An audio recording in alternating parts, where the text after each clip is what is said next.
Good evening, and welcome to Representative Cindy Ryu's virtual 2026 session wrap-up event. You may submit your question live via the comments section, so please submit your questions now, and we'll try to answer as many as we can. Just a reminder, you can submit your questions live via the comment section at any point during tonight's event. Before we begin answering questions, I'd like to open up the floor for some opening remarks. Rep. Ryu, the floor is yours. Yes, thank you so very much. Hi, everyone. Thank you so very much for joining me on such a beautiful sunny day. It's definitely been a privilege for me to serve as your voice during the 26 legislative session, my 16th year in the House, actually, in Olympia. And as the chair of the Technology, Economic Development, and Veterans Committee, I focused on ensuring that Washington's policies support innovation, fairness, and opportunity for all. And we passed 267 bills to the governor's desk. And I believe they were meaningful progress for working families and for communities across our state. We took important steps to regulate emerging technology, such as an AI, like House Bill 1170. I think you heard me talk about this several times already because it took us a couple of years and a whole bunch of work to get this passed. And it is the first law in Washington state to increase transparency and accountability in AI. We also strengthened local economies through investments, through bills like House Bill 2325, which supports tourism and small businesses, and House Bill 2523, which expands community reinvestment efforts. We made historic progress on affordability, which absolutely is on the top of our constituents' minds, and our neighbors as I go and talk with more and more of you each and every day. The passage of the millionaire's tax will help correct our state's upside down tax system. It will fund schools, healthcare, and childcare once it goes into effect in, I believe, 2029. I know there's a lot of questions about how it's going to be impacting people, so please feel free to reach out to me and I will walk through it with you. We also expanded the working families tax credit. We eliminated sales tax on essential items like diapers and over-the-counter medication, as well as providing free school meals for all students. And I remember how I used to be hungry going to school, and I was in charge of making those 6 sandwiches, and they were, not that great. Asking a 12-year-old to make sandwiches for the whole family. So anyway, I like to eat now. And I know students should be fed well so they can concentrate on studying. At the same time, we also invested in the future of our state. We passed a $16.5 billion transportation package that supports roads, ferries, and transit. And that, of course, as we're living it every day, is for operations, but also for maintenance. We must maintain our roads. And so we also need to work on workforce and education policy to expand access to financial aid, for career training, and for behavioral health services. And the session was, in my opinion, the most challenging, even more difficult than during the middle of the Great Recession. And so I'm very glad it is over. We was challenged with increasing costs, federal cuts that meant we were spending money on our systems rather than sending it out to needy populations, and unfortunately, continuing uncertainty. And so in that environment, we absolutely focused those 60 days on protecting progress, on delivering relief, and continuing to build a more equitable Washington. And so while we got a lot done, and to celebrate, we should celebrate because it was a tough session that we completed on time. There is absolutely more work ahead. And so I remain committed to serving you and to ensuring that our state continues to be a place where we can all thrive. With that, I would love to take your questions. All righty. So this is a reminder that you're watching a live virtual session wrap-up event with your 32nd District Representative, Cindy Ryu, and you can submit your questions in the comments section. We're going to go to a question about immigration.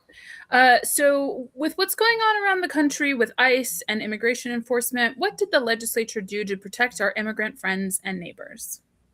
Yes, we obviously at the state level limited on what we can do. However, because immigration policy itself is up to the federal government. Unfortunately, while I'm an immigrant myself. I chose to become an American, and we have been a strong state because of our diverse population as well as different immigration stories. Everyone has an immigration story, and even going back, unless as anyways, certain tribal members, yes, I think they're documenting that it goes way back to like 35,000 years, not just 12 or 15,000 as we had thought, but we all have our own stories. And every section, every part of our economy, as well as our community, is better for it, in my opinion, because of immigrants that have given us great ideas, good ways to innovate, and of course, enjoying. For instance, I happen to like K dramas, and others of you like K-pop and K food as well. Korean, that's Korean food, of course.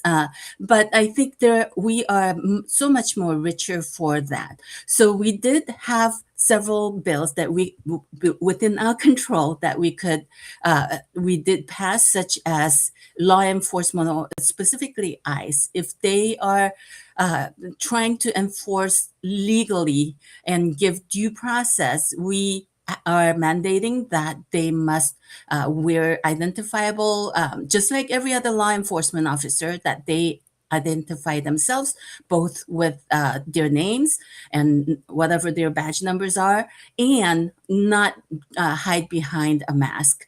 And that, among many others, and then other laws, so that we can have a lot more due process, so that everyone, including whether they're documented or not, because we have seen citizens be subject to ICE enforcement. And so we have done quite a few bills on it. I don't have it at the tip of my hand. I'm sorry, but I will get to it pretty soon. Thank you so much. Yes, let's go on. Great. Thank you, Rep. Ryu. Just a reminder that you can ask a question live in the comments section. We actually have a live question here from a Parkwood resident. They appreciate your work and they're curious as to where we're at regarding plug-in solar in Washington State. Yes, absolutely. We are working hard at it, including for commercial vehicles. There was just I guess, a public event just a couple of days ago, which I was privileged to attend. So we are plug-in solar. I'm sorry, I'm going straight to the vehicles. So on the vehicle side, obviously, we are working hard on weaning ourselves off of gas and diesel to plug-in solar vehicles. I'm assuming that's what plug-in solar. Tell me if I'm wrong. But on the vehicular side, fuel side, we are absolutely committed to converting as much of our transportation, including commercial vehicles, to solar electric vehicles, EVs. And so, as to the plug-in solar energy generation at the local, on your rooftop and so on, I am very heartened by a lot of the solar panels we see on our rooftops, but obviously we need to continue to have a lot more homes of adaptations. Sorry, it's been a long day, but I would like to have a little better question of that from you, as to whether you would like a lot more information on vehicles, EVs, or on home solar power generation, or are we also working on transmission lines so that the clean energy that's produced can get to the right places? And that all of that is needing a lot more investments. And so we're just getting started on the entire system of is it going to be distributed energy generation, or is it going to be the traditional transmission with large generation plants? And then one of the questions that I get frequently are data centers. Where are the data centers going to get their power? Does that cause us to basically run out of the energy that we are producing at this time, especially as we're trying to transition from coal, which we have shut down, I believe, end of last year. And so going more and more reliant on hydropower, of course, which is a huge problem with the snowpack going down. And then also of course, wind and solar. And so the easiest way that I've understood it is that all of the above is what we're working on.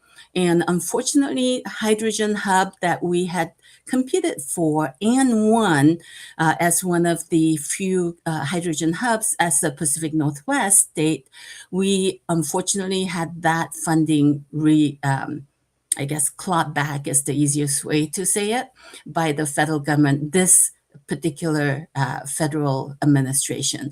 And so we need to get back into planning for that, because we absolutely must look at all of the above options, including hydrogen eventually. And so we need to continue to research, do the R&D investments on it, and definitely on it is fusion, right?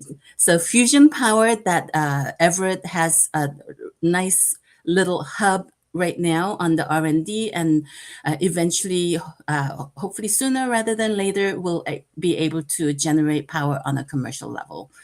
So lots of happening, and I will absolutely get you more information if you would email me. Great. Rep. Ryu, they have actually included a clarifying comment here, wondering about rooftop solar that plugs into the power outlet, like what's being deployed in Europe and recently got legalized in Utah and Virginia. Great, thank you. Yes, obviously it is legal in Washington State. I think the real question is how easy it is. Is it how affordable is it to basically adopt it, right?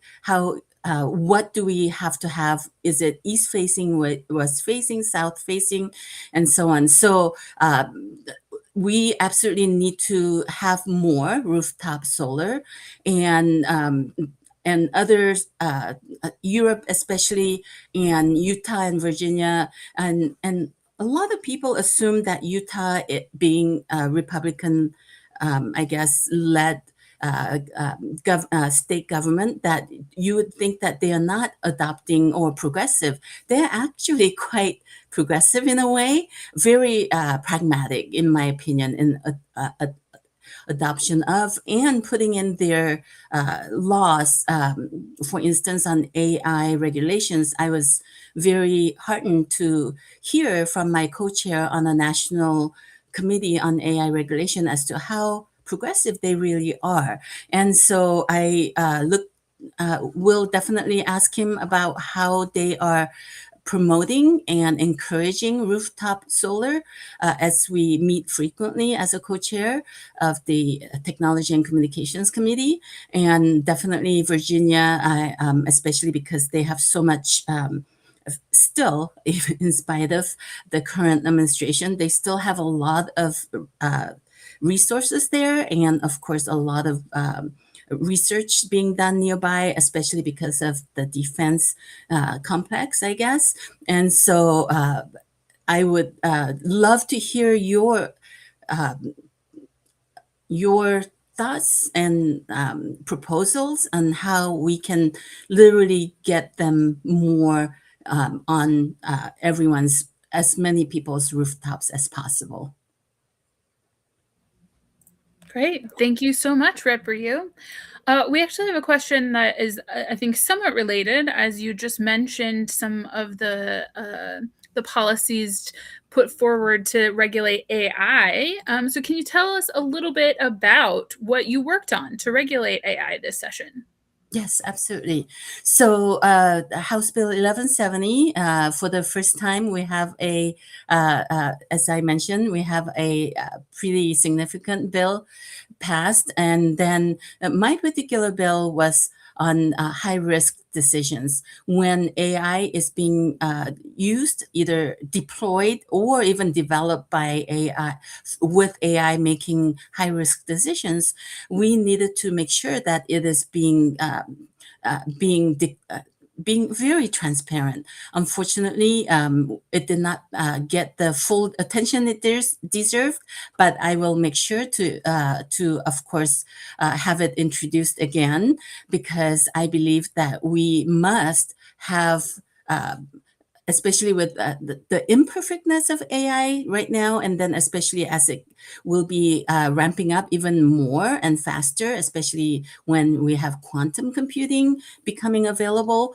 I absolutely believe we must get ahead of the technology on what the baselines are and what the I guess the sidebars are that we expect both developers and deployers of advanced technologies such as AI tools must comply within, including transparency, accountability, and of course, documentation of how they're making those decisions. And if there are errors, if there are impacts that are adversely impacting real people and even programs too, then we must have the ability to hold them accountable. One of the biggest issues that I ran across was that because we do not have money to give a huge chunk, millions of dollars to the AGO to have it enforced only by the AGO, the only route I could go through was through private rights of action. And companies do not like that because they don't want a whole bunch of individuals making claims against them. But my opinion was, number one, individuals should be protected, especially if they're injured.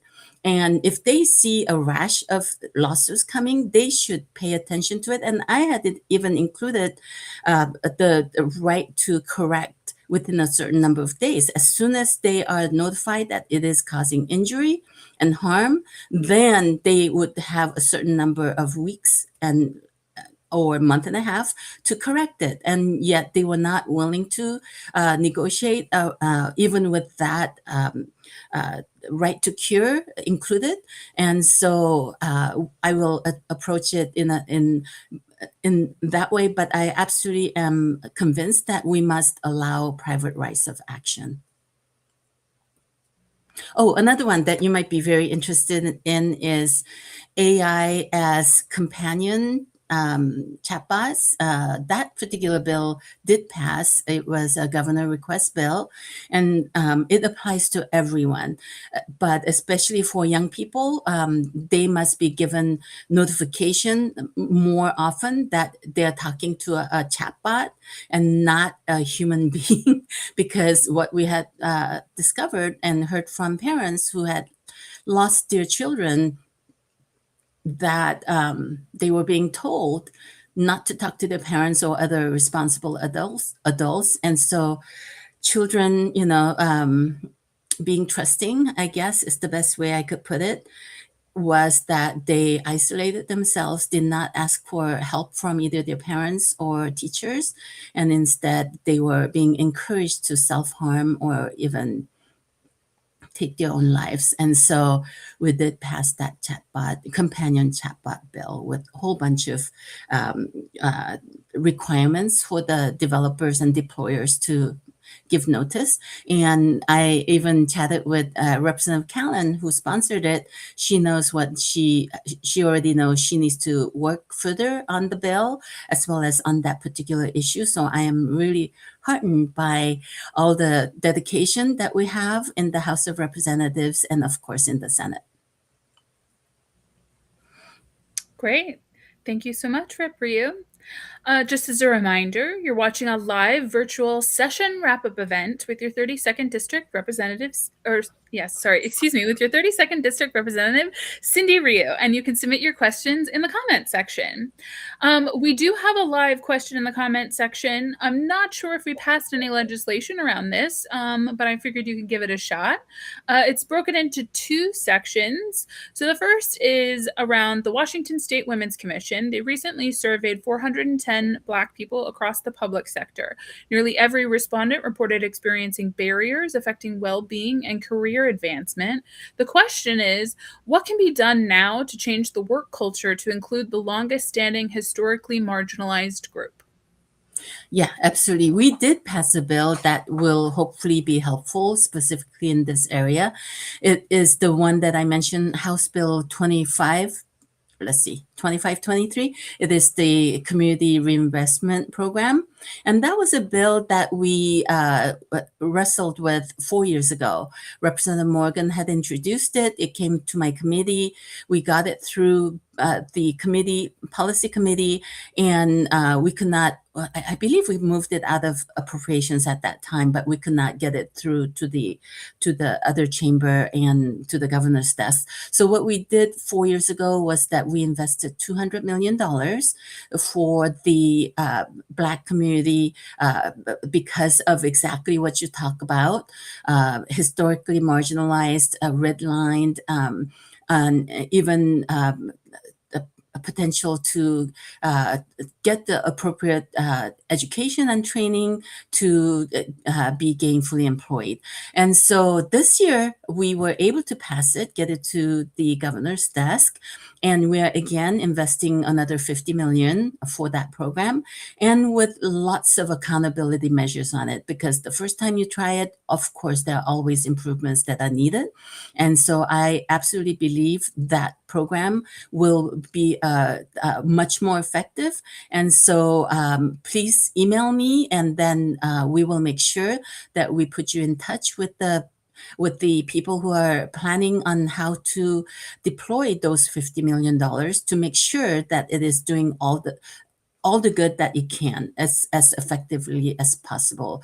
And of course, as you mentioned, changing the work culture is really important for, of course, the historically marginalized group, but also for women. We are still behind, even 250 years into our nation. And of course, there are immigrants who have been doing the most difficult jobs that don't pay that well. And so there's a lot of work to be done still on making sure that we can all earn a livable wage, and that we are rewarded appropriately. And so that, and by the way, having a very diverse workforce, in my opinion, is a plus. And I even talk about two of my children, three children, worked at Amazon, and one still does. And even Amazon, I think, is absolutely realizing that people are their best resource. It's not the building, it's not the equipment, it's not even the technology, it's the people, it's the workers. And so I think we should all embrace our workers, and of course the work culture, to be much more welcome the diversity, and of course treat each other with respect, and of course encourage one another to upskill themselves, because we know change is coming, especially with AI being in the news almost every day. And so we absolutely must work together to help one another to become much better, both skill set wise, but also the work culture, so we don't have people quitting on us. And it costs so much more to rehire and to train them again, right? So why don't we do it with intentionality, and with thoughtfulness, and with civility, literally, and honoring one another's culture. Great. Thank you so much, Rep Ryu. And my apologies if you all can hear the my upstairs neighbor vacuuming right now. But you're watching a live virtual session wrap-up event with your 32nd District Representative Cindy Ryu, and you can submit your question now live in the comments section.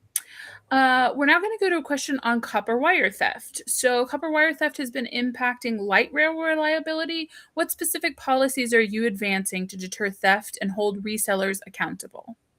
Absolutely.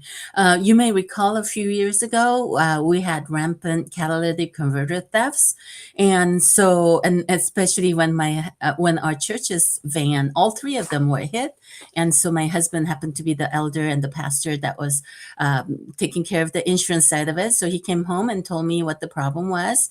And so I started looking into it, and we were able to change our law through 2 different bills over 3 years. And so you no longer hear about it being as often as before or as expensive as before, because it was costing people anywhere from $1,500 to $2,500 to replace and repair, and or in other cases the vehicles would be older, so they could not repair it. They had to junk it, and replacement.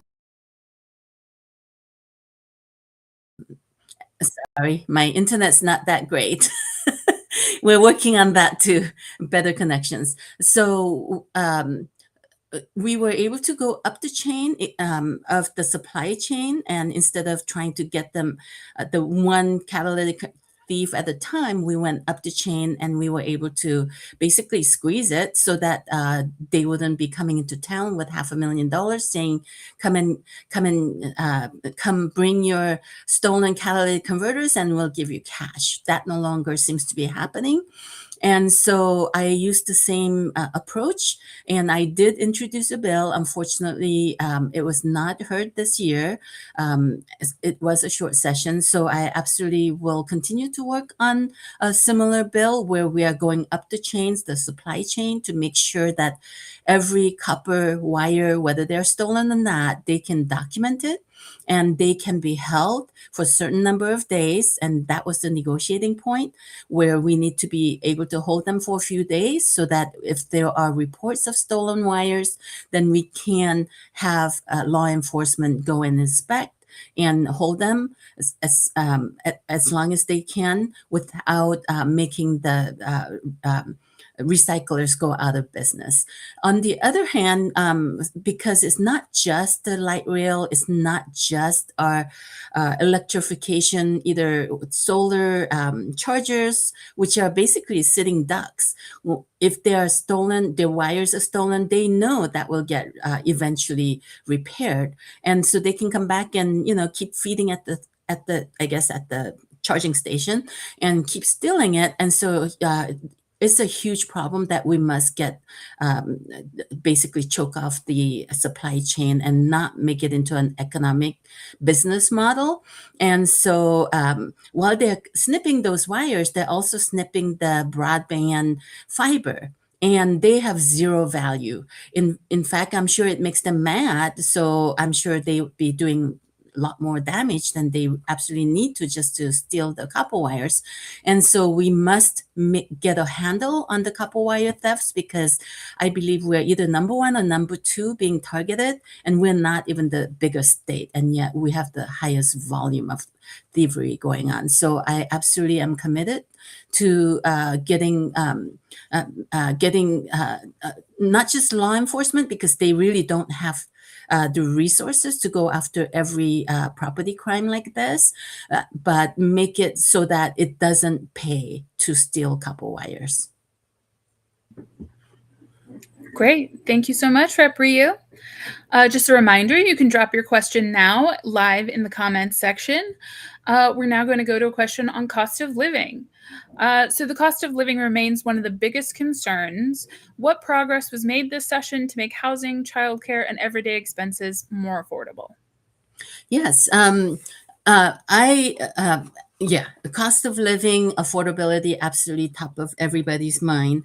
One that we passed last year, but hopefully is in effect right now, was to cap annual rent at 7%. Unfortunately, the Senate increased it to 10%. So I absolutely am committed to working on reducing it down to 7. Even at 7, landlords, I know they can still keep ahead of inflation and recover their investments in the rental homes or apartments. For obviously the millionaires tax is the income tax is high earners millionaire tax is how I explain it, is an effort to try to make the taxes that we've only been able to um, pass the last few years, which were very regressive, increasing B&O taxes, increasing sales taxes, increasing utility taxes, and we can't afford to keep doing that. And so I believe the income tax for the very high earners will eventually be helpful in changing that, increasing curb down somewhat. And I think the other way to make sure that we continue to be able to afford to live in Washington State is by reducing fraud. There are a lot of people who are trying to take money from our seniors and from regular working people. For instance, one was cryptocurrency kiosks. Please don't use those. And if they come and sue me, it's okay. I think I can defend myself, because what we are finding is that people are getting scammed. They are being either held hostage on their phones, not allowed to hang up on them. So one particular lady, she was held hostage. So I asked her, how will you hold hostage? And it was on the phone for 48 hours. And she ended up depositing $17,000 into cryptocurrency kiosks, various ones. And so she finally was rescued because she had to go and withdraw more cash from a bank, and the bank teller knew something was wrong. And so they called the police for her. And so she could literally be released. I mean, it's just amazing how even on a phone, they knew enough information about her, so they were holding her hostage. And so another bill that we did not pass, because another way of saving our consumers is by not allowing expansion of payday lending. We've had up to 8 payday lending loans a year and up to $700 per loan. That's been in the books for, I think, going on 20 years now. And it's been working well, in my opinion. It's probably not working well for the business owner, perhaps. And so another bill was introduced to expand it, and fortunately, I was able to help not make it move forward. And so many different ways of keeping money in our pockets and keeping scams from affecting, especially our seniors. And it's not just the seniors either; it's also the youth, because they are digital natives, and yet they're not as experienced on what could be a scam. And so I am sure they're also their money is being also taken out of their hands illegally as well. But they are probably afraid to tell their parents or or even share. And so I absolutely believe reducing scams, as well as working on expanding, supporting families, safeguarding essential services, and making people first decisions as we go forward will continue to be the way we must go. So once again, all of the above. Absolutely. I think, I don't know if there's a question about education funding, but I have prioritized education funding, and especially childcare and everyday, and of course, housing for our youth. Homeless youth has absolutely been, I believe, the top. As we were trying to balance a budget on a very tight year, especially with the federal government taking so much away, we did as much as we could to try to keep as the most vulnerable as whole as possible this past session. Great. Thank you so much for your response, Rep. Ryu. Just a reminder that you can put your question now live in the comments section. We're now going to go to a question on voting access. So, given recent emerging threats to voting access or election integrity, how is the legislature preparing ahead of future elections? Yes, thank you very much for that question, especially because of the decision by the U.S. Supreme Court to weaken the Federal Voting Rights Act, which has been deeply concerning and in essentially damaging to a democracy. So it was fought hard and won through the leadership and sacrifice of Black Americans, communities of color, and before that, women. And it has served as a cornerstone of fair and competitive elections in our country. And we had been basically an example for the rest of the world, and here we are.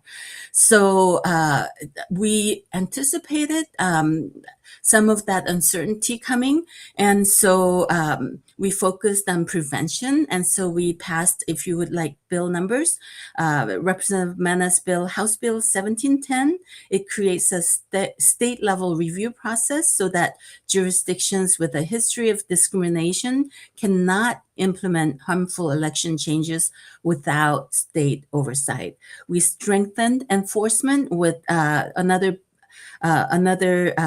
bill by Representative Hill, House Bill 1750, which improves how violations of the Washington Voting Rights Act are addressed, giving communities clearer and more effective pathways to challenge discrimination. Another bill was from Representative Dolio, House Bill 1916. It protects eligible voters from mass challenges, and it improves improper removal from voter rolls, because I'm sure you had heard about that happening in other states.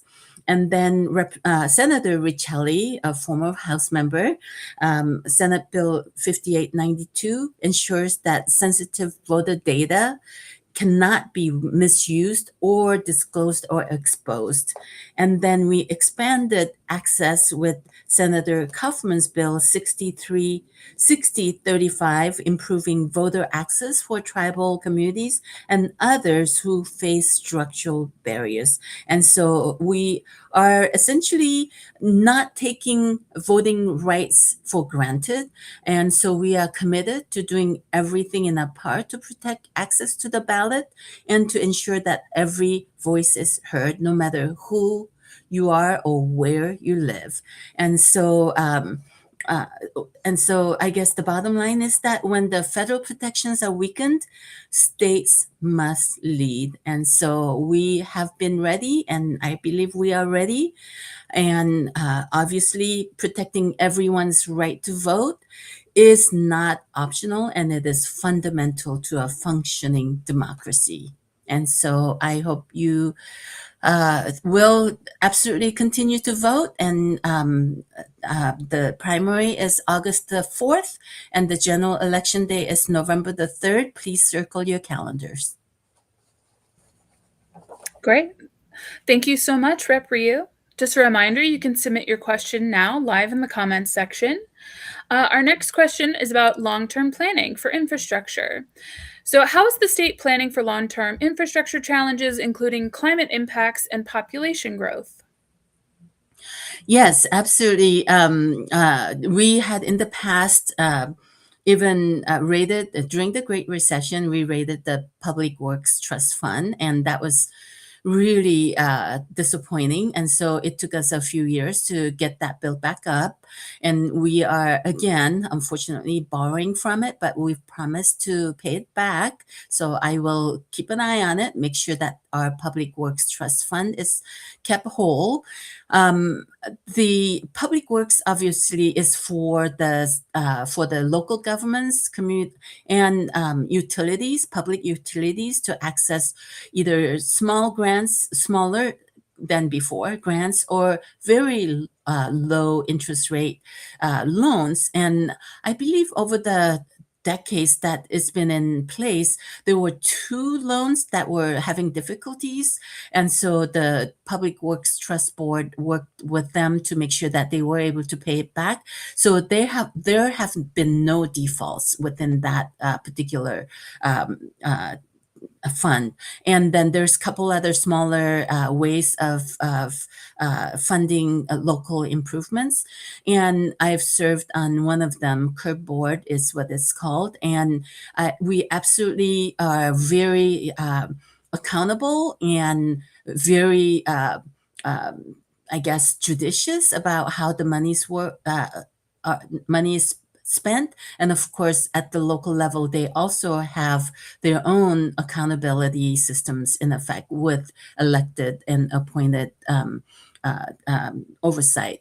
So, and great work by all the engineers and other people that are staffing them. So we're continuing to do the long-term infrastructure challenges, but it is absolutely expensive, and the costs have gone up even faster than the regular inflation. So on the transportation side, you've heard us talk about inflation being 30, 40, 50, and I think one particular project, 100% more costly, double the cost of the best engineered estimates. And so it's definitely a challenge. And so the climate impacts and the CCA funds are absolutely needed to plan ahead to account for the, I guess, the hopefully not inevitable, but increasing risks that we're facing, such as wildfires that are bigger and more frequent. And so we're planning for that resiliency, and we're planning to reduce the risks as much as we can.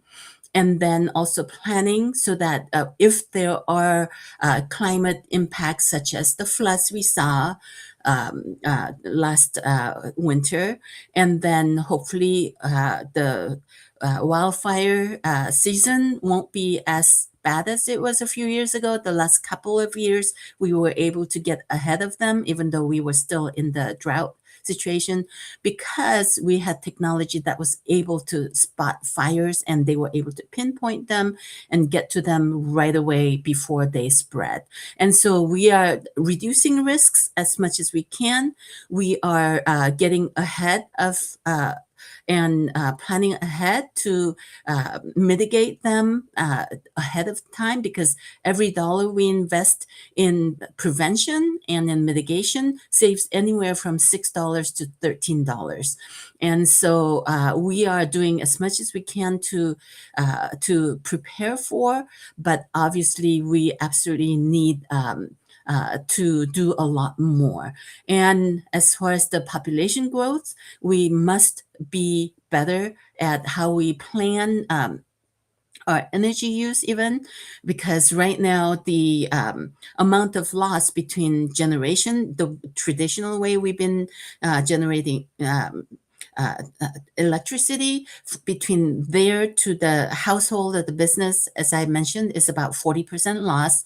We must learn how to reduce that loss, and so stop all the, I guess, all the drains that are occurring, leakages that are occurring as much as possible, so that we can conserve as much and deliver more as the needs arise. Great. Thank you so much, Rep. Ryu. Just a reminder, you could drop your question now in the comments section. We're now going to go to a question, I believe, on the FIFA World Cup. So with 2026, the FIFA World Cup coming to Seattle, what preparations is the state making to support infrastructure, transportation, and public safety? Thank you for that softball question, or should I say the soccer ball question.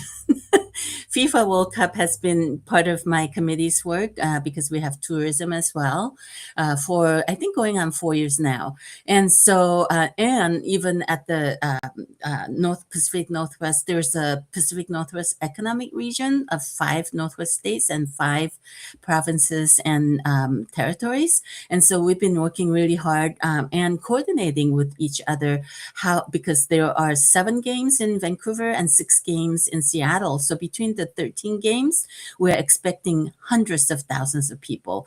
And hopefully that will be contributing positively to our economic development and jobs. And absolutely, it was necessary to make sure that our infrastructure, such as, just in time that we got the light rail extension. And I think they were all keeping an eye on the timing of the FIFA World Cup games for the Line 1 up and down the I-5 corridor, and of course Line 2 that just got connected going to the east side, so that as many people as possible, which I think was demonstrated by the Seahawks celebration, and hopefully they don't come as crowded as that particular one incident, because this is going to be 6 big game events plus all the fan zones that will be occurring. Because if you notice, the tickets are very expensive. So even if you don't get a ticket to the game, please participate in these fan zones. That will be fantastic. But back to your real question of the infrastructure, absolutely, we've been as helpful as possible, and we're going to go and take another tour of the field itself on Monday. Some of the committee members are going to inspect it. We call it inspection, but we really wanted to we were so excited. We wanted to see how it was doing, and of course lots of Q&A. They are open to that. Transportation, absolutely, take the light rail, take as much, and leave your car at home as much as you can, and then please be patient and help keep calm, right? And help each other out. If somebody needs to sit down more than you do, please give up your seat. And absolutely on public safety and disaster preparedness, we have the state military department who is in control, not control, who works the closest with and coordinates, I should say coordinate. They coordinate the responses to public disasters or widespread disasters, as well as public safety incidences, including cybersecurity incidences. And they work not just with the local governments and the counties, and of course with the organizers for the FIFA Games, but they also work with private entities. So they have been meeting quite regularly, and there was another meeting about the last year's flood, that the federal government finally is allowing people to make individual assistance claims. So just spread the word. Fortunately, we were not impacted as much as some other areas, but there's a window open now for federal grants and help right now. So they know how to do this quite well, so we entrust them to do that. And we are in regular contact with them. So if you have any specific issues or concerns, please be sure to let me know. Great. Thank you so much, Rep. Ryu. We are now going to go to a question on, I believe, on public safety. So how is the state balancing investments in public safety with prevention, behavioral health, and community services? Yes. It's not my focus area of, because there's 98 of us in the house. And so I've had the luxury over the last 6 years of being able to find topics of interest to me and just go really deep into those, such as tourism, broadband, telecommunications, and so on.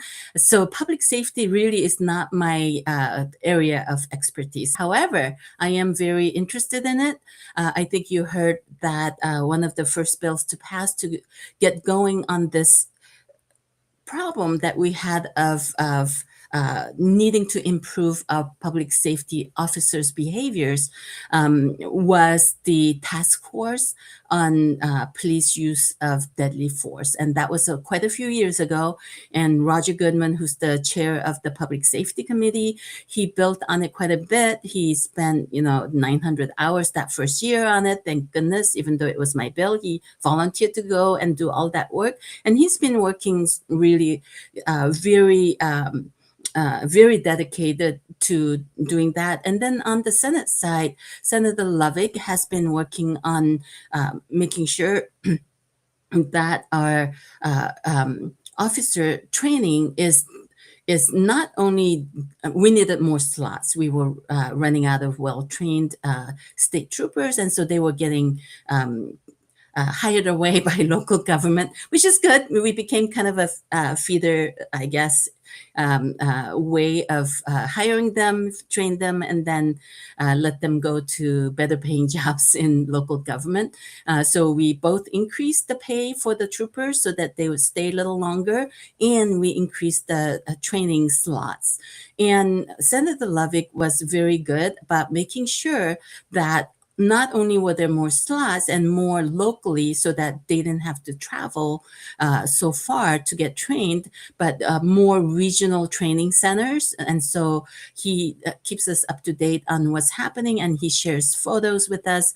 And he's made sure there are a lot more women being hired and a lot more people of color that reflects the communities that they want to go back to. And so we have been diversifying both the and increasing the number of troopers that are being trained, so that if they end up staying with the state a long time, which I hope they do, great. If they choose to move on to other local governments, hopefully they are so well trained and they are balancing both the public safety. They know what they need to do as public safety officers, and then they will work with behavioral health providers so that they can spot and work with and do the proper referrals. And then, of course, that we are working, many law enforcement agencies and governments are working hand in hand with behavioral health providers such as social workers, so that many times they are not really public safety issue, as long as they can keep them safe and keep the public safe, so that the right behavioral health support is provided and they are given the appropriate path to resolving whatever that conflict might be. On the prevention side, absolutely, we need to do a lot more. And I know we are trying to have the workforce that we need for obviously on the public safety side of it, but also on the behavioral health and community services. We do not pay them enough because it's very difficult work. Our social workers are burning out. And so even with a master's degree, I'm just surprised how many of them actually stay in that profession in spite of the lack of compensation that I absolutely believe they deserve. So there's a lot more work we need to be doing. Great. Thank you so much, Rep. Ryu. We're now going to go to a live question about taxation. The question is, Rep. Ryu, thank you so much for your continued leadership and looking out for your constituents. What can be done to control government spending to ensure taxes do not increase? Yeah. I cannot guarantee that taxes won't increase. However, as I mentioned, as much as we can do to make sure those of us who can afford to pay, the higher your income, hopefully the more ability you have to pay the taxes. And so I know it's been said too often that we should be not taxing ourselves based on our gross activities so let me just use that as an example. If I had a business and I was able to make a lot of profit, I will have a lot more room to, even if let's say I earned $1 million, but my profits were 900,000, then I will have a lot more room to pay taxes versus another business that earned $1 million. However, because of the cost of staffing or the materials or even the property that you must have in order to run that business, your profits are 100,000. They don't have as much room to pay taxes as I did if I had a profit of $900,000. And so that's what I call progressive taxation, or taxing based on your net income. And we don't have that system right now until that millionaire's tax goes into effect. Maybe the closest one that we have is the capital gains tax, and that I think figured out how to do it in a way and it is not based on how much you're owning. Like if you own a house worth $1 million, you have to pay your property taxes every year, and so we are taxing ourselves mostly based on our gross worth, gross earnings, gross activities right now. So I think we need to move a lot more toward on your net activities, your net income, your net, for instance, capital gains tax when you sell a particular portfolio or particular stock or business, and then you might pay that capital gains tax, right? And so I think that's one way to control the increase of our taxes for basically a lot of us in the middle, right? Not the most richest of us or the poorest of us. They still have to pay the sales taxes and so on, and the utility. But I think the concern is mostly in the middle income, the most of us, including myself. How do we make sure we can age in place? We're not forced to move to a smaller home unless we want to, unless we want less yard work, which I think my husband is ready for soon. And then, so how do we allow us to age in place, live in place near our children, near our friends, and near our churches and mosques and places of worship? How do we allow ourselves to age in place? And so I think absolutely that's one side of it. That's the tax collection side of it, right? The other side of it is definitely the how are we responsibly spending our money. And I know several programs have been in the news, and it is very disconcerting. And a couple of them last year was about the Department of Commerce. Fortunately, I work closely, probably the closest with Department of Commerce among all the committee chairs. And so I actually have already scheduled a work session in September on accountability and the processes that they must improve, so that when all the agencies are audited on a very regular basis, mostly financial accounting auditing, and then every once in a while we do performance auditing. So on the financial auditing, a couple of the programs failed, and so I am asking, how are you working on improving your processes to make sure this doesn't happen again? Because every agency and every program must be very accountable. And then I think the effectiveness, the performance auditing, I would love to see when we can afford to increase them. I would love to see a lot more performance auditing done, because they're not just, checking boxes. Actually, they make recommendations. The auditor's office has a great team. They know how to do this performance auditing, so that it's kind of confirming, yes, you're doing this process properly or the most efficient way. And especially as technology improves and we get smarter about it too with those technological tools, how do we improve our own processes, internal processes, so that we are using every single dollar that the taxpayers pay us much more efficiently? And the way I describe it is, if it's my money, if it's your money, you can do whatever you want with it. I can splurge. I can go and buy a purse, let's say. I have too many, but I could, I could use my money whichever way I want. However, when it is taxpayer money, we must be more accountable and be scrupulous about how we're using it, and also what are we getting for it. So I will absolutely uh, uh, um, take your suggestions on how we can do that better. And of course, as a citizen legislator, if you see something that's not going well or not going right, please be sure to let me know. That's the only way I learn how to do my job better, and how I can ask the questions of agencies that they need to do their jobs better. Great. Thank you so much, Rep. Ryu. So that was actually our last question of the evening. Thank you to everyone who submitted a question and participated this evening. I'm now going to turn it back over to Rep. Ryu for some closing remarks. Rep. Ryu? Yes, thank you so very much. I see some questions that I didn't answer. If you wouldn't mind, I think you're going to be posting my email address. Even during the interim, I do answer your emails.